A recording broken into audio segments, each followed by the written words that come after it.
आइए स्वागत करते हैं आप सभी का आज के क्लास में। आज हम पढ़ाएंगे क्लास 10 के मैथ का चैप्टर है कोऑर्डिनेट ज्योमेट्री।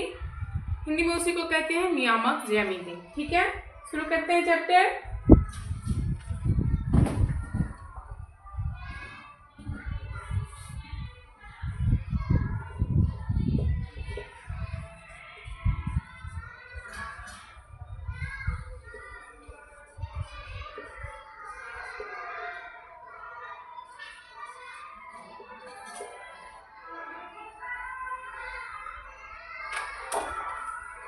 ठीक है, क्या है चैप्टर का नाम?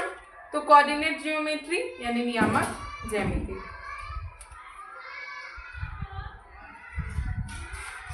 देखिए, नियामक ज्यामिति चैप्टर समझने के लिए पहले हमको निर्देशांक चिन्ह परिपाटी समझना होगा। क्या समझना होगा? निर्देशांक चिन्ह परिपाटी। आइए देखते हैं। प्लस वाला चिन्ह का जो बनता है, ध्यान से समझिएगा।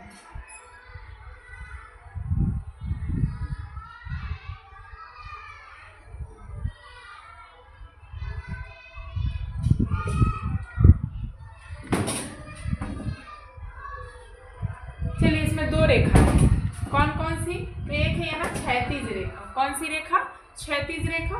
और दूसरी है ऊर्ध्वाधर रेखा। दूसरी क्या है? ऊर्ध्वाधर। क्षैतिज मतलब समझिए जो क्षितिज के समानांतर, ये रेखा जो है क्षितिज, क्षितिज मतलब धरती, धरती के समानांतर की रेखा क्या कहलाएगी? क्षैतिज रेखा। ठीक है। और ऊर्ध्वाधर मतलब खड़ी हुई रेखा को हम ऊर्ध्वाधर रेखा कहते हैं, ऊपर की ओर जो रेखा है। ठीक, यहाँ तक समझ में आ गया। अभी क्षैतिज रेखा का पहले नामकरण करेंगे। तो क्षैतिज वाले को हम x डैश, क्या लिखे? x dash. और ऊर्ध्वाधर वाले को लिखेंगे y डैश। क्या लिखे?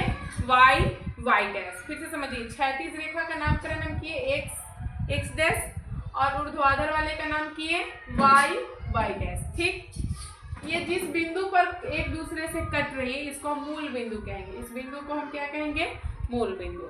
ठीक, चलिए अब यहाँ क्या है, यहाँ से हम अंक दर्शाते हैं। हाँ, एक चीज और पहले समझ लीजिए, ये जो एक्स अक्ष है, ये कौन सा अक्ष है? एक्स अक्ष। एक्स अक्ष का ही दूसरा नाम है भुज। एक्स अक्ष का ही दूसरा नाम क्या है? भुज।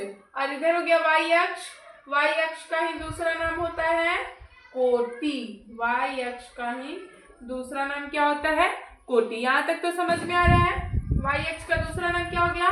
कोटि। और एक्स अक्ष का दूसरा नाम क्या है? भुज। ठीक, चलिए अब अंक दर्शाना है। तो जब भी आप संख्या रेखा बनाते हैं तो इधर वाला प्लस में, इसको लिखेंगे प्लस में, एक्स अक्ष वाला प्लस में 1 2 3 4 5 अनंत तक। ठीक है।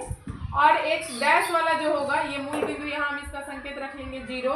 तो इधर जो भी होगा सो माइनस में, इधर होगा सो माइनस में, -1 -2 -3 -4।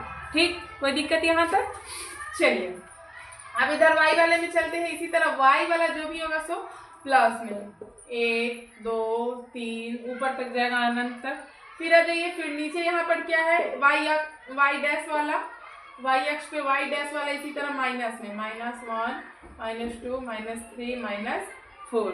यहाँ तक कोई दिक्कत समझने में नहीं ना? आगे चलें। अब देखिए इस वाले को हम, अच्छा ये जो था ये 4 भागों में बटा हुआ है। कितने भागों में?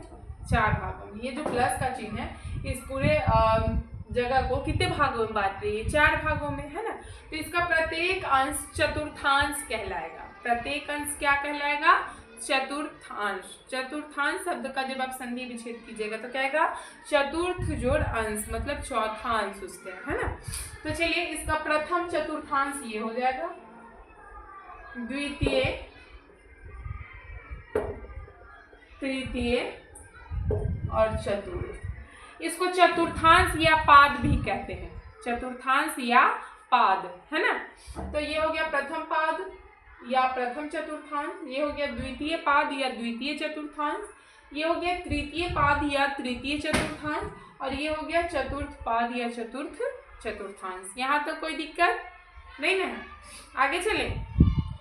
अब ध्यान देने की बात ये है कि अब ये चारों चतुर्थांश का चिन्ह क्या है। ठीक, तो निर्देशांक चिन्ह परिपाटी में, नियामक ज्यामिति में जब भी हम लिखते हैं किसी बिंदु को अगर दर्शाते हैं तो उसमें पहले x और तब y, पहले किसका मान x का तब y का।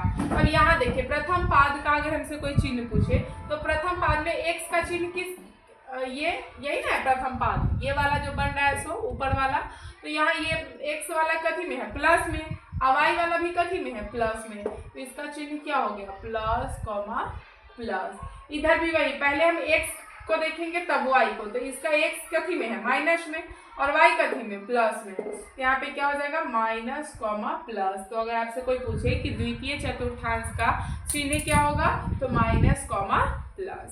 ठीक, चलिए अच्छी बात है, आगे चलिए। समझ में अगर आ रहा है तो आगे बढ़ रहे हैं, नहीं आएगा तो पूछ सकते हैं। तृतीय में चलते हैं, पहले x अक्ष तब y अक्ष, तो x भी माइनस में और y भी माइनस में, तो क्या आ गया इसका चिन्ह माइनस कॉमा माइनस। ठीक, अच्छा अब यहाँ हम चलते हैं चतुर्थ में, x वाला प्लस में और y वाला माइनस में, तो इसका क्या आ जाएगा प्लस कॉमा माइनस। ठीक है, अच्छा इतना तक तो समझ में आ रहा है कि कैसे लिख रहे हैं। अब एक चीज इसमें ध्यान क्या देना है कि जो ये मूल बिंदु है, मूल बिंदु में इधर से भी जीरो ही है, इधर का भी जीरो, इधर, तो अगर हमसे कोई पूछे मूल बिंदु का निर्देशांक, किसका निर्देशांक मूल बिंदु का, यहाँ हम लिख दे रहे हैं मूल बिंदु का निर्देशांक 0,0, क्या लिखे अभी हम मूल बिंदु का निर्देशांक यहाँ कितना लिखे 0,0। ठीक है, अब इतना को पहले डीपली समझेंगे क्योंकि ऑब्जेक्टिव क्वेश्चन जो भी आते हैं ना सभी से आते हैं। ठीक है ना, तो चलिए पहले समझते इतना, कल चलेंगे फॉर्मूला की तरफ। ठीक है, कि दो बिंदुओं के बीच की दूरी कैसे निकलता है, मूल बिंदु से कैसे निकलेगा, फिर दो बिंदुओं के बीच की मध्य बिंदु की दूरी है, ये सब जो भी है सो कल चलेंगे, कल की क्लास में। आज जो समझा रहे हैं बस इतना ही, इसको पुनः समझते हैं। ठीक है, नियामक ज्यामिति पढ़ने के लिए सबसे पहले जो हमको ये पता होना चाहिए, इस चीज को, ये प्लस वाले जो चिन्ह है इसको निर्देशांक चिन्ह परिपाटी कहते हैं। क्या कहते हैं निर्देशांक चिन्ह परिपाटी। इसमें जो क्षैतिज रेखा, क्षैतिज मतलब क्या बताएं क्षितिज के समानांतर, क्षितिज मतलब